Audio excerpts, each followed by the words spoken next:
Në rast se partitë politike nuk dakordohen para përfundimit të afatit kushtetues për zgjedhjen e presidentit të ri të Republikës, vendi rrezikon të shkojë në zgjedhje të parakohshme. Nëse procedura fillon më 4 mars dhe në 3 raunde dështon zgjedhja të parit të shtetit, potencialisht zgjedhjet mund të mbahen në javën e 3 të prillit.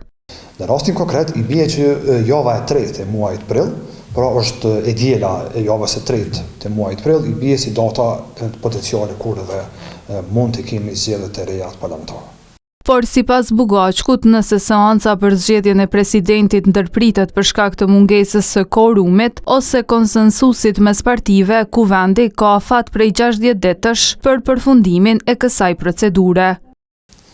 Aty kushtetuta ka një dispozit tjetër, që është 182 paragrafi 3, e cila në mënyrë kështu shprehimore dhe decisive është më e qartë. Dhe aty thuhet që nëse kuvendi i Kosovës brenda 60 ditësh nga dita e fillimit të procedurës. E dita e fillimit të procedurës në kupton dita kur caktohet ose kur fillon seanca për zgjedhjen e presidentit. Që i bie se nëse seanca për zgjedhjen e presidentit caktohet me datë 1 mars.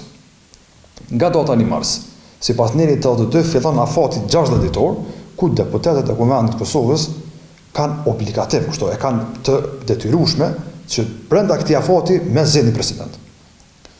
Sidoqoftë për qytetarët është e papranueshme mundësia që vendi t'i nënshtrohet edhe një procesi tjetër zgjedhor.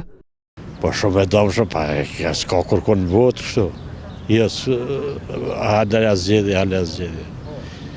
Duhet të lejon inotet politike në asnjë mënyrë që mos shkohet zgjedhje, po të gjendet një konsenzus, një njeri ka mjaft njerëz në Kosovë, të cilët mund të jenë edhe politik.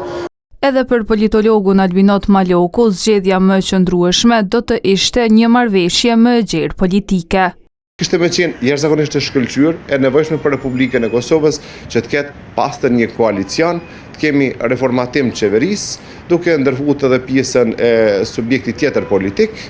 Afati kushtetues për zgjedhjen e presidentit përfundon më 4 mars, ndërsa Osmanit i përfundon mandati 5 vjeçar më 4 prill.